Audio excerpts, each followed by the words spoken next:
வணக்கம். தமிழ் பேசும் மக்களின் உரிமை குரலான வீரகேசரியின் இரவு நேர பிரதான செய்திகள் வாசிப்பது எம்.சிகா ரவி மற்றும் அவினேஷ் ஜோன்சன். செய்தியாசிரியர் எம்.டி. லூசியஸ். முதலில் தலைப்புச் செய்திகள். வகனார் ரக வாகனத்தை 35 லட்சம் ரூபாவுக்கு இறக்குமதி செய்யலாம், சங்கம் தகவல். மதுபான சாலை அனுமதி பத்திரங்களை பெற்றுக்கொண்டவர்களின் தகவல்களை அரசாங்கம் மறைப்பதாக குற்றச்சாட்டு. காற்றின் தரம் குறைவடைந்தமையே பனிமூட்டம் போன்ற நிலை காணப்படுகின்றது என தகவல். கொழும்பு துறைமுகத்திலிருந்து விடுவிக்கப்பட்ட சிவப்பு முத்திரை பதிக்கப்பட்ட 323 கொள்கலன்கள் பாரிய சந்தேகம் என தகவல். மாவையின் பூதவுடலுக்கு கட்சி கொடி போர்த்தி அஞ்சலி. பாராளுமன்றை அண்மித்த பகுதிகளில் விபச்சார விடுதிகள், சுற்றி வளைப்பில் சிக்கிய 33 பேர். அமெரிக்காவையே அதிர வைத்த சீனாவின் டீப் சீக் செயற்கை நுண்ணறிவு.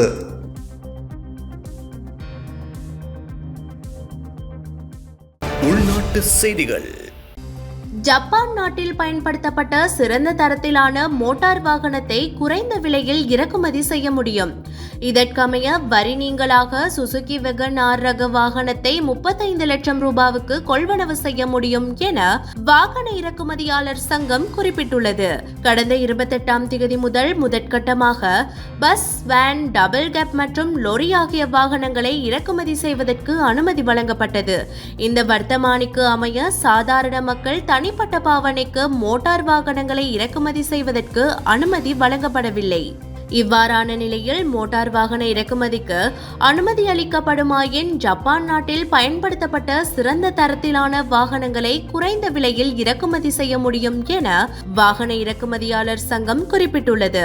இவ்விடயம் தொடர்பில் வாகன இறக்குமதியாளர் சங்கத்தின் சிரேஷ்ட ஆலோசகர் ஜகத் ராமநாயக்க குறிப்பிடுகையில், මේ පාර ඩබල් කැබ් සහ ලොරි සහ බස් විවෘත කරා වගේම ඊගාව අධීරයේදී හැමෝම බලාපොරොත්තු වෙන කාර් සහ වෑන් වැනි දේවල් පාරිභෝගිකයන්ට ලබා ගන්න විවෘත කරලා දෙයි කියලා රජය මේ අවස්ථාවේදී வாகன இறக்குமதிக்கு அனுமதி அளித்துள்ளமை வரவேற்கத்தக்கது.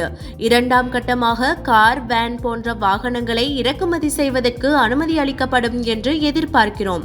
ஜப்பான் நாட்டில் 5 முதல் 7 ஆண்டு காலமாக பயன்படுத்தப்பட்ட வாகனங்களை குறைந்த விலையில் இறக்குமதி செய்ய முடியும். புதிய வாகனங்களை இறக்குமதி செய்தாலும் பழைய வாகனங்களை இறக்குமதி செய்தாலும் தற்போது உள்ள புதிய ஒழுங்கு விதிகள் மற்றும் சட்டத்துக்கு அமைய கட்டணம் ஒன்றாக காணப்படுகின்றது.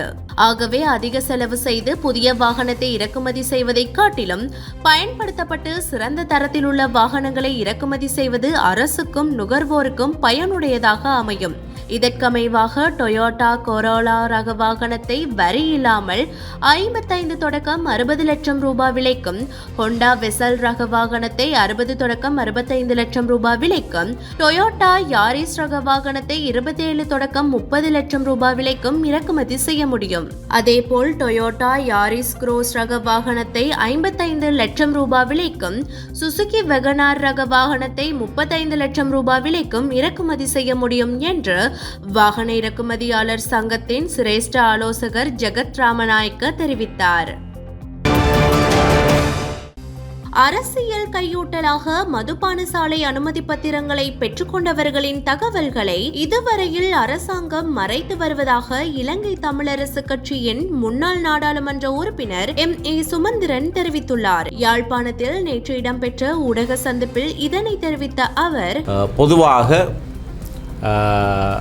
இந்த மதுபான சாலைகள் அதிகரித்திருப்பது சம்பந்தமான விடயத்திலே அரசாங்கம் இன்னமும் ஒவ்வொரு தடவையும் நான் இந்த ஊடக சந்திப்பிலே கருத்துத்துறையிலே செய்கிற போது சொல்லுகிற முறைப்பாடு தான் இது. இன்னமும் யாருடைய சிபார்சிலே இந்த மதுபான சாலைகள் புதிதாக சென்ற வருடம் வழங்கப்பட்டன என்ற தகவலை மூடி மறைத்து வைத்திருக்கிறார்கள்.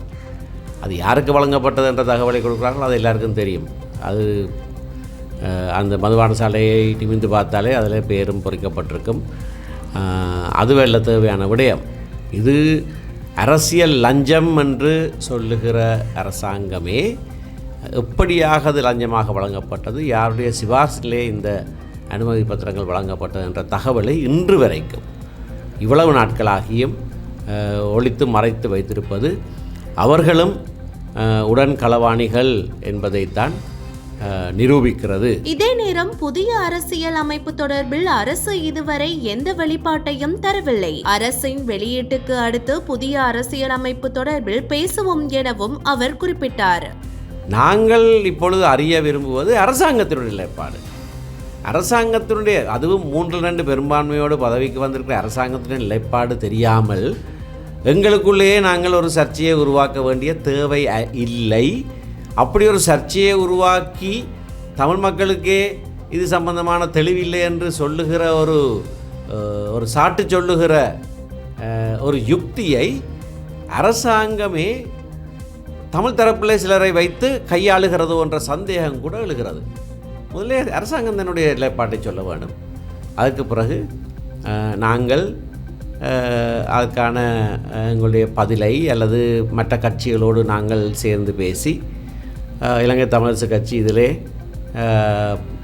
தன்னுடைய முன்னணி வகிபாகத்தை செய்யும், யாரோடு பேச வேண்டும் என்பதை நாங்கள் தீர்மானித்து அவர்களை அழைத்து பேசி நாங்கள் அதனை முன்னெடுப்போம். ஆனால் முதல்ல அரசாங்கம் தன்னுடைய யோசனையை முன்வைக்க வேண்டும்.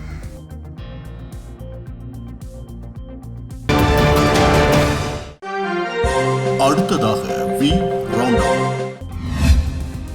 நாட்டின் பல நகர்ப்புறங்களில் தற்போது நிலவும் ஆரோக்கியமற்ற காற்றுடனான வானிலை இன்று முதல் படிப்படியாக குறைவடையும் என எதிர்பார்ப்பதாக தேசிய கட்டட ஆராய்ச்சி நிறுவனம் தெரிவித்துள்ளது. காற்றின் தரம் குறைந்து வருவதால் நாட்டின் பல பகுதிகளில் அசாதாரண பனிமூட்டம் போன்ற நிலை காணப்படுவதாக அந்த நிறுவனம் தெரிவித்துள்ளது. இந்தியா உள்ளிட்ட பல தெற்காசிய நாடுகளில் காற்றின் தரம் தற்போது வீழ்ச்சி அடைந்து வருவதாக தேசிய கட்டட ஆராய்ச்சி நிறுவனத்தின் சுற்றுச்சூழல் பிரிவின் பணிப்பாளர் சரத் பிரேமஸ்ரீ தெரிவித்துள்ளார். இந்தியா உள்ளிட்ட பல தெற்காசிய நாடுகளில் காற்று மாசுபாட்டின் அளவு அதிகரித்து வருவதாகவும் தற்போது நிலவும் வானிலையுடன் அதன் தாக்கம் இலங்கையிலும் ஏற்பட்டுள்ளதாக தேசிய கட்டிட ஆராய்ச்சி நிறுவனம் சுட்டிக்காட்டியுள்ளது. மேல் ஏற்றுமதி நோக்கங்களுக்காக மாத்திரம் 200 மில்லியன் தேங்காய்களை இறக்குமதி செய்வதற்கு அனுமதி வழங்கப்படும் என பெருந்தோட்டம் மற்றும் சமூக உட்கட்டமைப்பு அமைச்சு தெரிவித்துள்ளது. இதன்படி தேங்காய் பால், மா மற்றும் உறைந்த தேங்காய் உள்ளிட்ட 3 பிரிவுகளின் கீழ் தேங்காய் இறக்குமதி செய்யப்படும் என தெரிவிக்கப்படுகிறது. வாக்காளர் பட்டியலை டிஜிட்டல் மயமாக்கும் வேலை திட்டம் ஆரம்பிக்கப்பட்டுள்ளதாக தேர்தல்கள் ஆணையாளர் நாயகம் சமன் ஸ்ரீ ரத்நாயக்க தெரிவித்துள்ளார். பெயர்களை அச்சிடல் முறையில் பெறுவதற்கு பதிலாக 14,000 கிராம அலுவலர் பிரிவுகளை உள்ளடக்கும் வகையில் இந்த டிஜிட்டல் பதிவேடு தயாரிக்கப்பட்டு வருகிறது. காகிதத்தில் தரவுகளை பதிவு செய்வதற்கு பதிலாக இணைய வழி தொழில்நுட்பத்தை பயன்படுத்தி டிஜிட்டல் பெயர் பதிவேடு தயாரிக்கப்படுகின்றது என அவர் குறிப்பிட்டுள்ளார். மத போதையில் குளத்தில் பாய்ந்த நபரை காப்பாற்றிய பின்பும் மீண்டும் குளத்தில் குதித்து காணாமல் போன சம்பவம் கிளிநொச்சியில் பதிவானது. கிளிநொச்சி போலீஸ் பிரிவிற்குட்பட்ட பெரியகுளம் பகுதியில் நேற்றைய தினம் ஆலயத்தின் தீர்த்தோற்சவ நிகழ்வு நடைபெற்றுக் கொண்டிருந்த பொழுது குறித்த சம்பவம் இடம்பெற்றுள்ளது. இந்நிலையில் குறித்த நபர் உயிரிழந்த நிலையில் சடலமாக மீட்கப்பட்டுள்ளார். யாழ் வடமராட்சி கிழக்கு கட்டைக்காடு பகுதியில் காணப்படும் ஆண்டவரின் சிலுவையில் இருந்து நீரானது நேற்று காலையில் இருந்து தொடர்ந்து இரவு வரை கசிந்து வருகின்றது.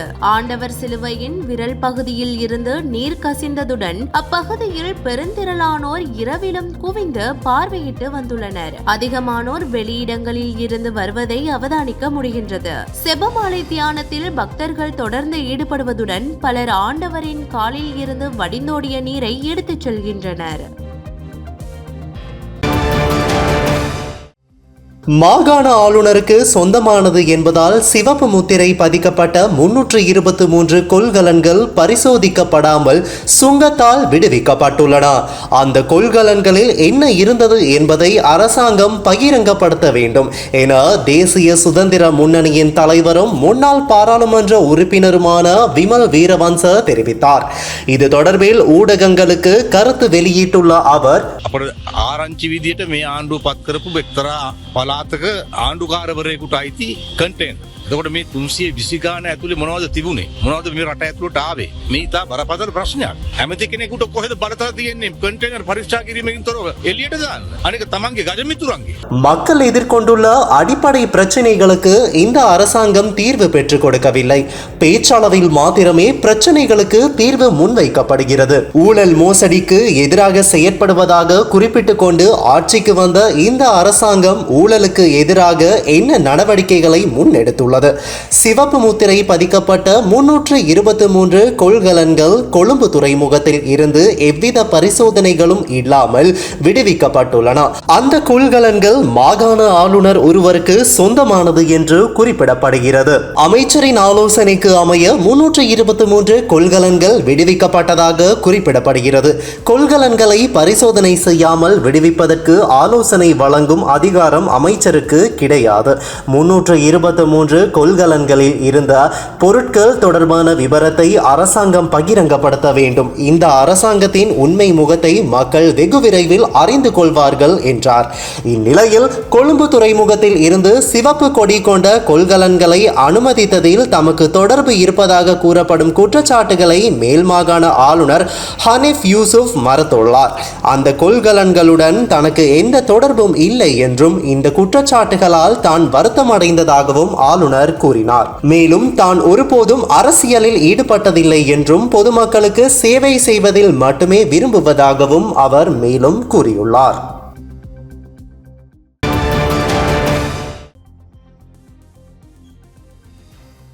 இலங்கை தமிழரசு கட்சியின் சிரேஷ்ட தலைவரும் முன்னாள் பாராளுமன்ற உறுப்பினருமான மாவை சேனாதிராஜாவின் பூதவுடல் மக்கள் அஞ்சலிக்காக யாழ் மாவட்டபுரத்தில் உள்ள அவரது இல்லத்தில் வைக்கப்பட்டுள்ளது.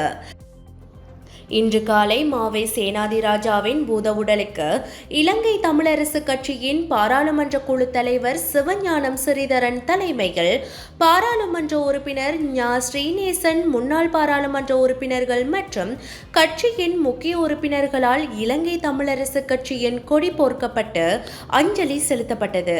அத்தோடு மத தலைவர்கள், கட்சி உறுப்பினர்கள், பொதுமக்கள் என பலரும் அஞ்சலி செலுத்தி வருகின்றனர். 1942 ஆண்டு அக்டோபர் மாதம் 27ஆம் தேதி பிறந்த மாவை சேனாதிராஜா வீட்டில் வழுக்கி விழுந்த நிலையில் தலையில் ஏற்பட்ட இரத்த கசிவு காரணமாக யாழ்ப்பாணம் போதனா வைத்தியசாலையில் அனுமதிக்கப்பட்டிருந்தார். அவருக்கு செயற்கை சுவாசம் வழங்கப்பட்டு தீவிர சிகிச்சை பிரிவில் சிகிச்சை அளிக்கப்பட்டிருந்தது. இந்த நிலையில் சிகிச்சை பலனின்றி அவர் நேற்றிரவு காலமானார். இவருடைய பிரிவை தொடர்ந்து அரசியல் பிரமுகர்கள் உள்ளிட்ட பல தமது அனுதாபங்களை வெளியிட்டு வருகின்றனர்.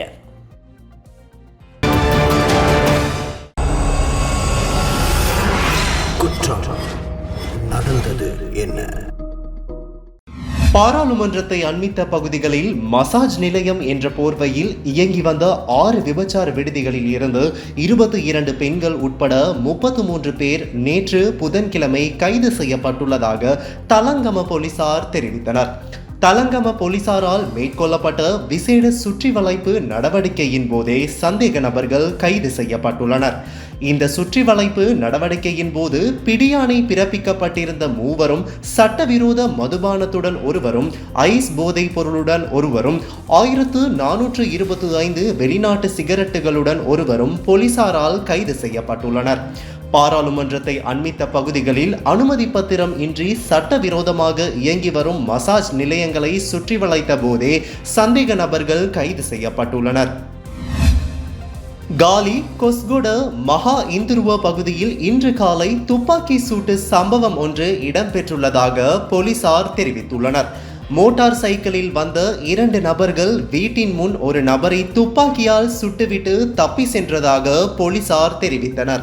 இது தொடர்பாக 119 என்ற தொலைபேசி இலக்கத்திற்கு கிடைத்த தகவலின் அடிப்படையில் விசாரணைகள் ஆரம்பிக்கப்பட்டுள்ளதாக போலீஸ் ஊடக பேச்சாளர் அலுவலகம் தெரிவித்துள்ளது.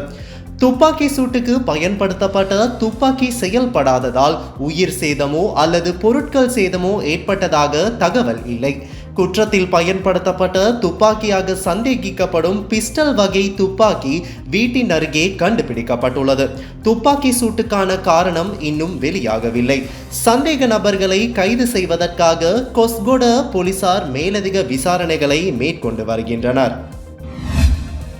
புத்தளம் நுரைச்சோலை மாம்புரி பிரதேசத்தில் உள்ள உடற்பயிற்சி நிலையம் ஒன்றிற்கு அருகில் வாள்வெட்டுக்கு இலக்காகி ஒருவர் உயிரிழந்துள்ளதுடன் 2 காயமடைந்துள்ளதாக நுரைச்சோலை போலீசார் தெரிவித்தனர்.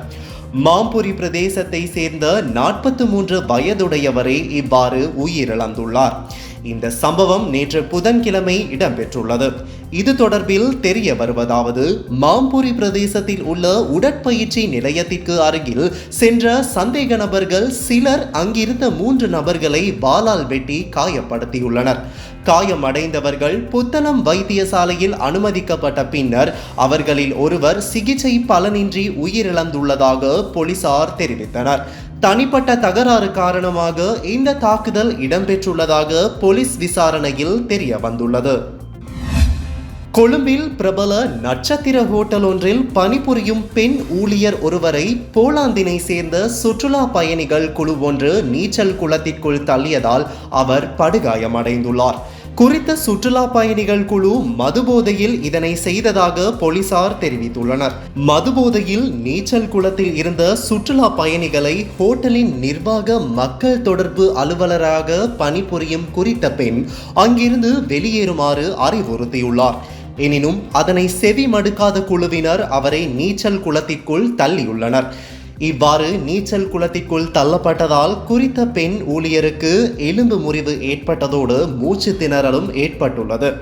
அதனை அடுத்து அவர் பாணந்துறை ஆதார வைத்தியசாலையில் அனுமதிக்கப்பட்டுள்ளார்.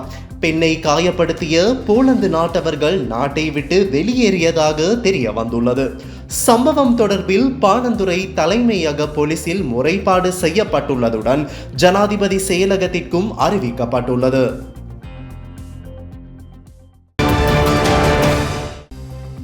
கிளிநொச்சி இந்துபுரத்தில் 65 குடும்பங்களின் காணிகளை வீடுகளுடன் அபகரிக்க நீர்ப்பாசன திணைக்களத்தினால் முயற்சிக்கப்படுவதாக மக்கள் குற்றம் சுமத்தியுள்ளனர். இதனை அடுத்து இந்துபுரம் கிராமத்திற்கு நேரடியாக சென்ற வன்னி மாவட்ட பாராளுமன்ற உறுப்பினர் துரைராசா ரவிகரன் இந்த அபகரிப்பு முயற்சி தொடர்பில் ஆராய்ந்ததுடன் நீர்ப்பாசன திணைக்களத்தின் இந்த அடாவடி செயற்பாட்டிற்கு தனது கடுமையான கண்டனங்களையும் தெரிவித்தார். முல்லைத்தீவு ஒட்டச்சுட்டான் பிரதேச செயலர் பிரிவிற்கு உட்பட்ட இந்துபுரம் கிராமத்தில் கடந்த 1977 ஆண்டு மக்கள் குடியேறி வசித்து வருகின்றனர். கடந்த 1993 ஆண்டு இந்துபுரம் கிராம மக்களின் காணிகளுக்கு அரச காணி அனுமதி பத்திரங்கள் வழங்கப்பட்டுள்ளன. இந்நிலையில் நில அளவை படிவங்கள் காணவில்லை என தெரிவித்து கடந்த 2010 ஆண்டில் மீண்டும் இந்துபுரம் கிராம மக்களின் காணிகள் அளவீடு செய்யப்பட்டு காணி அனுமதி பத்திரங்கள் புதுப்பிக்கப்பட்டுள்ளன. அதன் பிறகு குளத்திற்குரிய ஒதுக்கீட்டு காணிகள் அளவீடு செய்யப்பட்டு அவற்றுக்கு முறையாக எல்லை கற்கள் இடப்பட்டன. மேலும் மக்களின் காணிகளும் அளவீடு செய்யப்பட்டு புதுப்பிக்கப்பட்ட அரச காணி அனுமதி பத்திரங்கள் வழங்கப்பட்டதுடன் தனியார் உறுதி பத்திரங்களும் வழங்கப்பட்டுள்ளன. இவ்வாறு முறையாக அளவீடு மேற்கொள்ளப்பட்டு மக்களிடம் பகிர்ந்தளிக்கப்பட்ட தனியார் உறுதி மற்றும் அரச காணி அனுமதி பத்திரங்கள் உள்ள காணிகளையே கிளிநொச்சி நீர்ப்பாசன திணைக்களம் மீண்டும் அளவீடு செய்து எல்லை கற்களை இட்டு அபகரிக்க முயற்சி செய்வதாக மக்கள் குற்றம் சுமத்தியுள்ளனர். காணியெல்லாம் அளந்து உறுதியெல்லாம் கொடுத்த பிறகு இப்போ சொல்றாங்க காணிகள் உங்களோட காணிகளை தான் குளம் பெறுது, குளத்தை புனரமைக்க போற நீங்க எலும்புங்கன்னு சொல்றாங்க. இந்த குளம் புனரமைக்கிறேன்னு சொன்னா குளத்தில் உள்ள சுழுசு கிட்டத்தட்ட 15 அடி ஆழத்துல இருக்குது. அப்போ இந்த நிலம் கிட்டத்தட்ட இந்த நிலம் அவ்வளோ உயரமாக இருக்கிறதுனால இந்த குளத்துக்குள்ள சாதாரண 65 குடும்பங்கள் இருந்த இந்த திரிகிற 10 எல்லாம் குடும்பங்கள் இருந்த இடம். பிறகு இடையில குளம் புனரமைக்க போகிற எலும்புங்கன்னு இவ்வளோ பேர் எலும்பி தான் இந்தியாவில் இருந்தாங்க. இப்போ எல்லாக்கல்ல காணிக்குள்ளே போட்டுட்டு இப்போ எலும்புங்கன்னு சொன்னால் நாங்கள் என்ன எலும்புறது? வெளிநாட்டு செய்திகள். சீனாவினால் அண்மையில் வெளியிட்டுள்ள AI டூலான DeepSeek செயற்கை நுண்ணறிவு தொழில்நுட்பம் உலகெங்கும் பெரும் அதிர்வலைகளை ஏற்படுத்தியுள்ளது. குறிப்பாக சீனாவின் முன்னணி தொழில்நுட்ப நிறுவனமான DeepSeekன் வருகையானது அமெரிக்க தொழில்நுட்ப நிறுவனங்களுக்கு பெரும் சவாலாக அமைந்துள்ளதாக தெரிவிக்கப்பட்டுள்ளது. அமெரிக்காவின் ChatGPT மற்றும் சீனாவின் DeepSeek என இரண்டுமே நாம் அனுப்பும் தரவுகளை மனிதர்களைப் போல புரிந்து கொண்டு அதற்கேற்ப பதிலளிக்கும். இவை சாதாரணமாக கட்டுரை எழுதுவது, ஆராய்ச்சி, கோடிங் என பல்வேறு பணிகளை இலகுவாக மேற்கொள்ள எமக்கு உதவுகிறது. ChatGPTயை போலவே DeepSeek AI மாடலையும் நாம் செயலியாக பதிவிறக்கம் செய்து பயன்படுத்தலாம். நேரடியாக வெப்சைட்டிலும் பயன்படுத்தலாம். தற்போது உலக அளவில் அதிக அளவில் பதிவிறக்கம் செய்யப்படும் AI டூலாக இந்த DeepSeek உள்ளது. அது மட்டுமல்லாது DeepSeek அறிமுகப்படுத்தப்பட்ட ஒரு வாரத்திலேயே அமெரிக்காவில் அதிகம் பதிவிறக்கம் செய்யப்பட்ட இலவச செயலியாகவும் மாறியுள்ளது.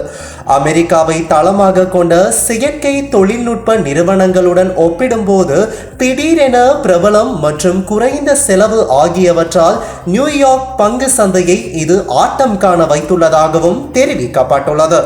இதேவேளை DeepSeek செயற்கை தொழில்நுட்பத்தை உருவாக்க $6 மில்லியன் அமெரிக்க மட்டுமே செலவு செய்யப்பட்டுள்ளதாக அதன் நிபுணர்கள் தெரிவித்துள்ளமை குறிப்பிடத்தக்கது. ChatGPT மற்றும் DeepSeek என இரண்டுமே இலவசமாக கிடைத்தாலும் ChatGPTயில் நாம் பழைய வெர்ஷன்களை மட்டுமே இலவசமாக பயன்படுத்த முடியும். புதிய வெர்ஷன்களை பயன்படுத்த அதற்கு தனியாக கட்டணம் செலுத்த வேண்டும். ஆனால் DeepSeekல் தற்போது அனைத்துமே இலவசமாக பயன்படுத்த முடியும் என்பது சிறப்பம்சமாகும். இது குறித்து ஊடகவியலாளரிடம் டொனால்ட் ட்ரம்ப் கருத்து தெரிவிக்கையில், சீனாவின் செயற்கை தொழில்நுட்ப துறையின் அண்மைய முன்னேற்றங்கள் அமெரிக்காவிற்கு சாதகமாக இருக்கலாம். இந்த முன்னேற்றம் குறித்து தனக்கு கவலை இல்லை. இந்த துறையில் அமெரிக்கா தொடர்ந்து ஆதிக்கம் செலுத்தும் வீரராக இருக்கும் என தெரிவித்துள்ளார்.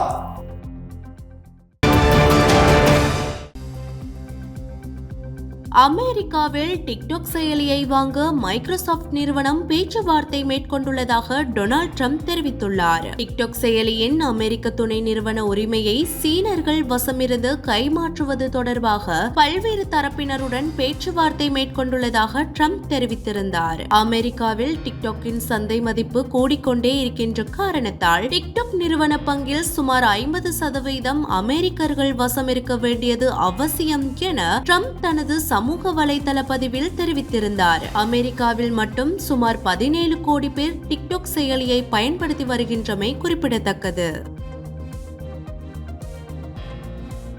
அமெரிக்காவில் சட்டவிரோதமாக குடியேறியுள்ள புலம்பெயர் அகதிகளை அவர்களின் சொந்த நாட்டிற்கு அனுப்பி வைக்கும் நடவடிக்கையில் முதலாவதாக கொலம்பியாவை சேர்ந்த 200 பேர் நேற்று நாடு கடத்தப்பட்டுள்ளனர். அமெரிக்க ஜனாதிபதியாக பதவியேற்ற டொனால்ட் ட்ரம்ப் அமெரிக்காவில் சட்டவிரோதமாக குடியேறியவர்களை வெளியேற்றும் நடவடிக்கைகளை துரிதப்படுத்தியுள்ளார். அந்த வகையில் முதலாவதாக கொலம்பியாவைச் சேர்ந்த பலரை ராணுவ விமானங்கள் மூலம் அவர்களின் சொந்த நாட்டிற்கு அனுப்பி வைக்கும் செயற்பாட்டை அமெரிக்கா ஆரம்பித்துள்ளது. முன்னதாக அமெரிக்க ஜனாதிபதி டொனால்ட் ட்ரம்பின் தீர்மானத்திற்கு எதிர்ப்பு தெரிவித்திருந்த கொலம்பியா அரசாங்கம் 25% வரி அறவிடப்படும் என ட்ரம்ப் விடுத்த எச்சரிக்கையை தொடர்ந்து சம்மதம் தெரிவித்திருந்தது. இதனால் இரு நாடுகளுக்கும் இடையிலான மோதல் போக்கு நிறைவடைந்து இரு நாடுகள் இடையே மீண்டும் விமான சேவைகளும் ஆரம்பிக்கப்பட்டுள்ளன. அமெரிக்காவில் இருந்து கொலம்பிய மக்களை அழைத்து வருவதற்காக 2 ராணுவ விமானங்களை கொலம்பியா அரசாங்கம்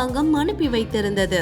இந்நிலையில் 200க்கும் மேற்பட்ட கொலம்பியாவை சேர்ந்த புலம்பெயர்ந்தவர்களை ஏற்றுக்கொண்டு தலைநகர் போகோட்டாவை விமானங்கள் வந்தடைந்துள்ளதாக தெரிவிக்கப்பட்டுள்ளது. இதேவேளை குறித்த நடவடிக்கைக்கு சிலர் தமது எதிர்ப்பினை வெளியிட்டிருந்தனர் என்பது குறிப்பிடத்தக்கது.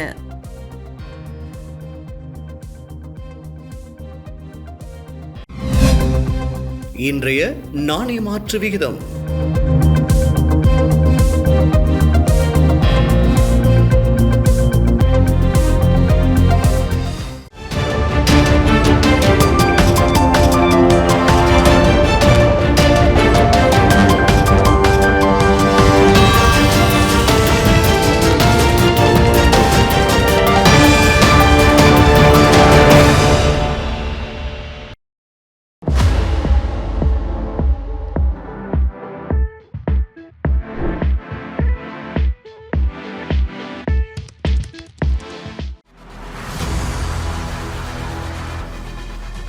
இலங்கையின் முதல் நிலை முதற்தர செய்தி வழங்குனர் வீரகேசரியின் குறும் தகவல் செய்திகளை உடனுக்குடன் தமிழில் பெற்றுக்கொள்ள டயலாக் வலையமைப்பிலிருந்து REG இடைவெளி வீக்கி என்று பதிவிட்டு 87 960 என்ற எண்ணுக்கு குறுஞ்செய்தி ஒன்றை அனுப்புங்கள்.